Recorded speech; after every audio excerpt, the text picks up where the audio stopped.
Voilà, bonsoir Serge.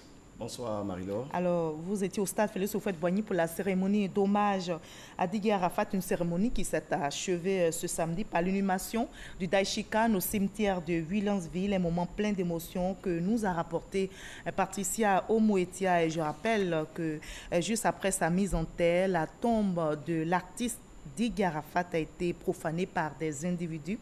Et automatiquement, des mesures de sécurité exceptionnelles ont été prises. Le calme est maintenant revenu au quartier de Williamsville dans la commune du Plateau. Alors, Serge, comme on l'a vu, oui, vous l'avez aussi su, des individus ont donc profané la tombe du roi du coupé-décalé. Un incident malheureux. Malheureux, c'est vraiment la fausse note. Hier, tout était parfait, le public était là, exemplaire. On a rendu hommage au roi du coupé-décalé. Et puis malheureusement, ce matin, cet incident malheureux qui vient un peu mettre une tache sombre sur cet hommage digne que la Côte d'Ivoire lui a rendu. Les autorités ivoiriennes sont en train de prendre les dispositions. Tout est sous contrôle en ce moment et des voix plus indiquées seront là peut-être pour nous donner d'autres explications sur les enquêtes qui sont en cours. Voilà, donc Daïchikan a été inhumé au cimetière de Williamsville dans la commune d'Agamé. Voilà, vous l'avez dit, des mesures de sécurité exceptionnelles ont donc été prises après cet incident sur la tombe du Yorobo.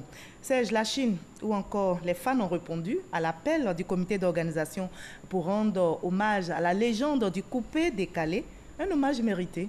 Oui, hommage mérité pour cet artiste qui aura véritablement propulsé ce mouvement. Arafat a régné pendant 15 ans sur le coupé-décalé et il a cette Chine populaire entre griffes qui le soutient. Il y a tous ces Ivoiriens, tous ces admirateurs qui l'ont aimé, qui l'ont adulé et qui aujourd'hui devaient lui rendre cet hommage. Et nous allons revivre ensemble ce moment inoubliable, moment plein d'émotions. Vous l'avez vécu aussi, un moment émaillé de concerts, de discours, de recueillement. On va regarder et on en reparle.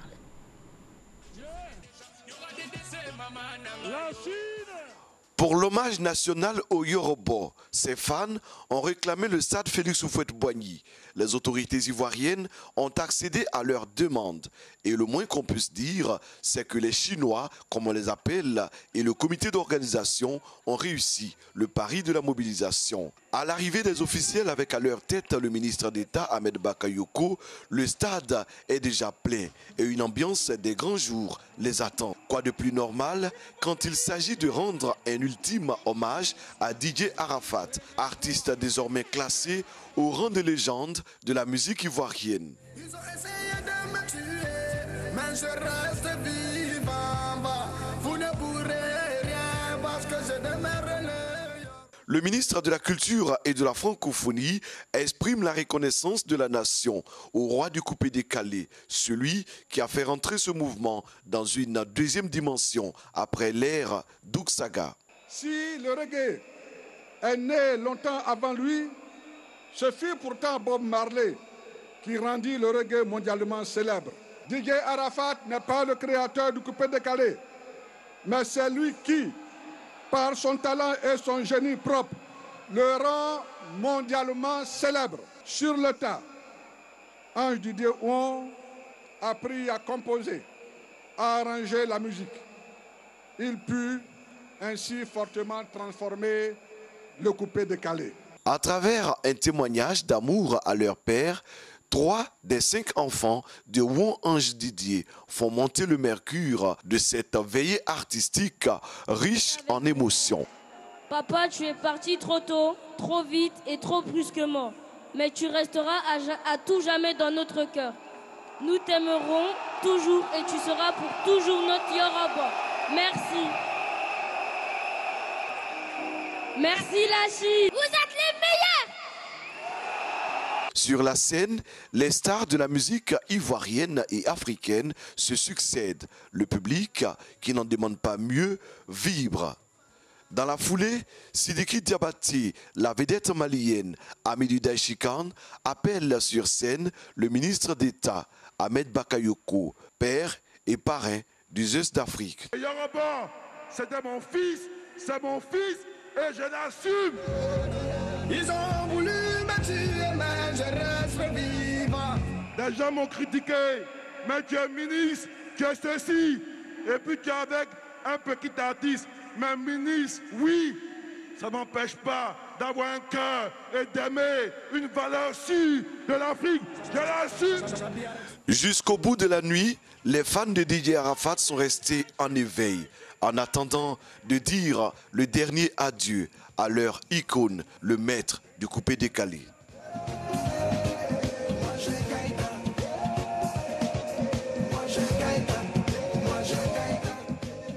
Et cet hommage s'est achevé par l'inhumation de Didier Arafat à Williamsville dans la commune d'Agamé. Alors Serge Kolia, vous étiez au stade. Quelles étaient vos impressions quand vous avez vu ces discours pleins d'émotions, discours de la famille, du ministre d'État Ahmed Bakayoko, du ministre de la Culture?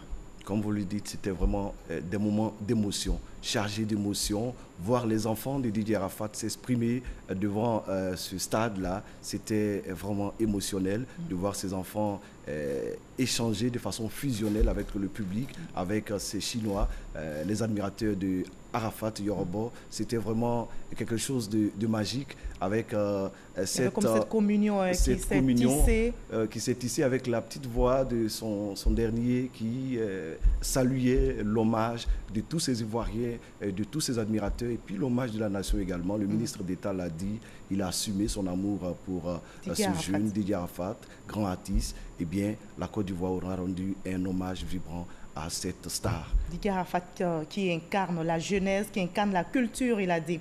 Alors, Arafat a été décoré à titre posthume lors de cette cérémonie d'hommage. C'est le résultat de tout le travail abattu. Et comme le ministre de la Culture, Maurice Bandaman, l'a indiqué, il ne fut pas l'inventeur du coupé-décalé, mais il a rendu célèbre par son génie, par son talent. Tout à fait. C'est ça aussi la marque des grands. On n'écrit pas, mais on propulse, on donne une autre dimension, on fait rentrer le mouvement dans une autre dimension. Et puis, c'est ce que Didier Arafat a fait. Le coupé-décalé est aujourd'hui international grâce à lui. Et un musée est annoncé en sa mémoire. Une décision qui fait polémique, vous le savez. Ben, ce musée-là, effectivement, la décision a fait un peu polémique, mais je crois que le ministre a précisé sa vision. C'est un musée qui se fera de concert avec la famille, avec le staff managérial de l'artiste.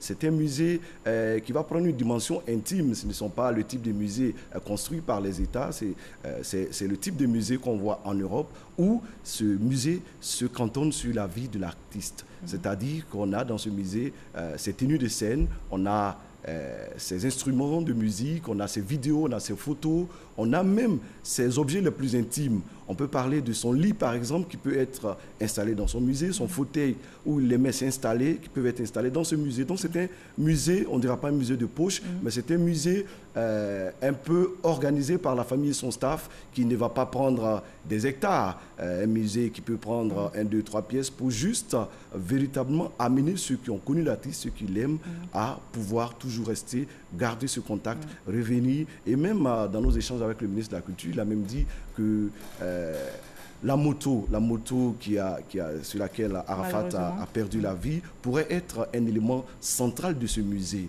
Des gens pourraient venir du monde entier pour voir cette moto qui a été vraiment le dernier barreau d'honneur de Didier Arafat. Donc c'est un musée qu'on ne verra pas dans la dimension de nos musées nationaux, mais c'est un musée consacré à l'artiste, un musée et qui va nous permettre de ne pas oublier l'artiste Didier Arafat qui a su tisser ce lien avec la jeunesse, avec la Chine, comme il aimait les appeler. Alors nous allons repartir au stade Félix Houphouët-Boigny pour revivre cette soirée exceptionnelle en hommage au Yorobo, le roi du coupé-décalé de nombreuses stars du monde artistique. On fait le déplacement, on voit tout cela avec Issa Tchonayeo. Un show à la dimension de l'illustre disparu au stade Félix Houphouët-Boigny. 26 heures pour rendre hommage à Didier Arafat, de son prénom ou Ange Didier. Les Chinois l'ont fait pour cette ultime séparation.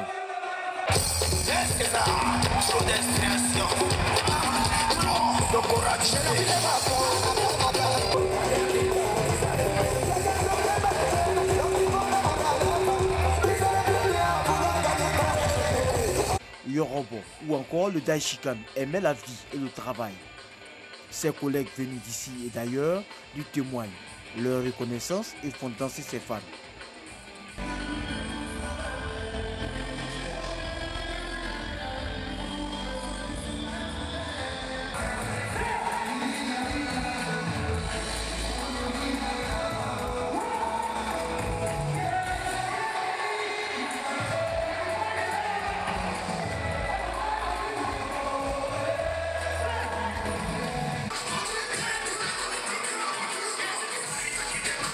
Des prestations à la hauteur de l'espérance des Chinois et des personnalités.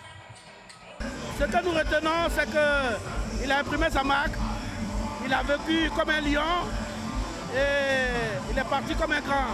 C'est une légende, c'est ce qu'on va retenir. On n'oubliera jamais, il sera toujours présent. C'est une personne vraie, c'est un modèle pour la jeunesse. C'est quelqu'un qui a marqué la génération de la jeunesse, donc c'est normal que nous venons lui rendre hommage. C'est pour cela que je me suis présent. Il a marqué sa génération, mais c'est ça, il devient une légende. Il y a des hommes comme ça qui marquent une génération et sa mort brutale, son départ trop rapide, prive la jeunesse une fois de plus d'une icône. Et je voudrais aujourd'hui saluer sa mémoire et je voudrais saluer le président de la République qui a su donner une dimension à cette légende. Et on peut même se permettre de dire que c'est notre Johnny Hallyday. Moment clé, la soirée. L'artiste malien Sidiki Diabaté décerne son disque de platine qu'il vient de glaner à la famille de DJ Arafat pour sa constance et son impact sur le coupé décalé pendant 15 ans. Un geste apprécié par le ministre d'État, ministre de la Défense, Ahmed Bakayoko, qui en retour salue cette marque de considération pour l'icône du coupé décalé. Voilà, c'est de grandes sommités, comme vous l'avez vu, du monde de la musique, on fait le déplacement, Sidiki Diabaté, Koffi Olomide, Fally Ipupa, Davido et bien d'autres. Arafat était populaire. Et ce qui vous a marqué? Oui, très populaire. Et puis, ce qui me marque, c'est ce geste de Sidiki Diabaté. Sidiki Diabaté qui dit, comme ça au public, Arafat voulait un disque d'or. Et malheureusement, il n'a pas pu avoir ce disque d'or avant de partir. Et lui, il lui offre son disque de platine. Un disque qu'il a gagné avec ses disques, avec son travail. Mais il estime que DJ Arafat le mérite. DJ Arafat allait certainement avoir ce disque d'or ou de platine. Eh bien, il le fait. Il l'offre à la mémoire de son ami. C'est un symbole assez fort. Et c'est là même qu'il a donc appelé le ministre d'État, Ahmed Bakayoko, qui a vu en ce geste un véritable symbole de sincérité, de franchise et d'amitié vraie entre ces deux artistes qui se côtoyaient véritablement, qui avaient fait des featuring ensemble et donc qui s'aimaient franchement. Et un geste salué par les milliers de fans qui étaient là et qui ont promis, pourquoi pas, donner aussi ce disque d'or à leur idole. Alors il faut le faire parce que les œuvres d'Arafat sont là, l'artiste est mort, mais ses œuvres lui survivent. Il faut acheter ses œuvres pour que Arafat puisse avoir ce disque d'or tant réclamé par l'artiste de son vivant. Voilà. Alors, DJ Arafat s'émancipait de tous les codes, on ne va pas s'empêcher de le dire. Oui. Vous le savez, malgré le succès fulgurant du Daishikan et les millions de vues cumulées par ses vidéos, il semblait incompris. Arafat était un féru de buzz. Il n'avait de cesse, vous le savez, d'haranguer ses millions de fans sur les réseaux sociaux avec des clashs contre d'autres rivaux de la scène musicale, des clashs qui nous manquent d'ailleurs et qui vous manquent aussi. Bien sûr, Arafat, c'était le live, c'était la réalité au quotidien. On était avec Arafat, tous ses fans étaient avec lui. Arafat n'attendait pas les journalistes pour s'exprimer. Il avait son téléphone, il était toujours en live, il racontait sa vie, il nous expliquait son quotidien. Et c'était ça aussi la marque de cet artiste qui était en contact direct et toujours de façon intime avec ses fans. Et c'est ce qu'on va garder de lui, cette image de DJ Arafat. Des fans du côté de Bouaké ont aussi rendu hommage à l'icône du coupé décalé. On va voir et on en reparle. Bouaké, à l'image de toute la nation ivoirienne, rend hommage à l'artiste, chanteur ou ange Didier Arafat. À l'initiative du plus jeune député de Bouaké, l'honorable Charles Niaouré, ce sont plus d'1 millier de jeunes qui, à travers une parade dans les rues de la deuxième grande ville du pays, ont choisi à leur manière de dire adieu au Daishikan. Et même la forte pluie qui s'est abattue sur Bouaké n'a pas eu raison de la détermination des Chinois. Toute la Côte d'Ivoire est fière d'avoir eu et d'avoir connu le Daishi DJ Arafat. C'est pour cela qu'on prépare cette marche pour rendre hommage de la nation à DJ Arafat. Et ici c'est Bouaké, ici c'est Daishi, ici c'est le Zone d'Afrique. Merci Daishi, merci DJ Arafat. Né le 26 janvier 1986, DJ Arafat, le Zeus d'Afrique, le Yoruba, commandant Zabra ou encore le Daishi, a tiré sa référence suite à un accident de moto à l'âge de 33 ans. Leader du coupé décalé, il avait su porter haut la musique et la culture ivoirienne. DJ Arafat était connu à travers ses clashs avec plusieurs acteurs de la musique dans notre pays. L'artiste avait réussi à gagner le cœur de milliers de fans à travers le monde entier. Les Chinois de Boaké ont su lui traduire leur reconnaissance par cet hommage et ils ne comptent pas l'oublier car Daichi n'est pas mort, il vit en eux. Voilà, pour rendre hommage à l'œil d'or, les Chinois de Boaké, comme l'a dit notre reporter Kader Sogdogo, ont fait des parades en moto. C'est assez symbolique. Tout à fait, Marie-Laure. On a vu ce type d'hommage depuis le 12 août, date du décès de Didier Arafat. Ces hommages-là se sont succédés en Côte d'Ivoire, comme partout dans le monde. Il a eu droit à des hommages. C'est mérité, c'est pas fortuit. Il a véritablement eu une carrière remplie, assez courte, mais assez remplie quand même, pour qu'on retienne de lui tout ceci. Arafat, tout ce qu'il a apporté à notre culture. Voilà, on va dire que c'est une légende aujourd'hui. D'accord. Alors, Didier Arafat est parti, mais reste vivant, vous l'avez dit, par ses nombreuses créations. Didier Arafat, ce sont des lauriers qu'il a glanés aussi. Beaucoup de lauriers, 2 fois Kouraman, on a dit. On a également les MTV, on a également le Prémude, le meilleur artiste coupé décalé de Côte d'Ivoire. Vraiment beaucoup d'œuvres qui pourraient, bien évidemment, on a parlé de son musée, ces œuvres-là pourraient figurer dans son musée. Didier Arafat, c'est un héritage immense et Arafat n'est plus là, mais il y a encore des productions d'Arafat. Il y en a 200 selon les membres de son staff, 200 productions qui sont disponibles, qui pourront être mises sur le marché avec sa maison du disque qui s'attelle à toujours préserver son image. C'est un peu le style Bob Marley. Bob Marley est parti, mais aujourd'hui Bob Marley est toujours chanté. Et le ministre de la Culture l'a dit, c'est notre Bob Marley. C'est notre Bob Marley, c'est notre Michael Jackson, c'est notre Johnny Hallyday, on va dire. D'accord. Alors comment voyez-vous l'après Arafat? Un successeur? L'après Arafat, un successeur, eh bien, il faut tout simplement dire que, je vais emprunter ce petit mot au ministre de la Culture qui disait que Arafat est Arafat, et les autres sont les autres. Chacun a son destin. Et il n'y aura pas un deuxième Arafat, mais il y aura bien évidemment ces artistes de coupé décalé qui feront leur histoire. Chacun a son histoire. Il ne peut pas avoir de remplaçant de Didier Arafat, mais il peut avoir d'autres rois de coupé décalé. Voilà. Mais Arafat reste Arafat. Il y en a qui sont là, qui se sont imposés aussi, qui ont du talent, mais Arafat reste Arafat. On ne pourra pas le remplacer, mais on pourra continuer son œuvre musicale. On pourra perpétuer ce coupé décalé qu'il a contribué à propulser. Et Arafat a fait de tous les Ivoiriens des Chinois. Nous sommes des Chinois. De tous les Africains des Chinois. Chinois, voilà. Et le monde entier est devenu aujourd'hui chinois. Merci beaucoup, Serge Kolia, d'avoir été avec nous ce soir. Un artiste ne meurt pas, c'est ce qu'on dit chez les culturels. Tout à fait, un artiste ne meurt pas. Et Arafat aimait la vie. Vive donc la culture, vive la culture avec les œuvres musicales du Daichi Kan.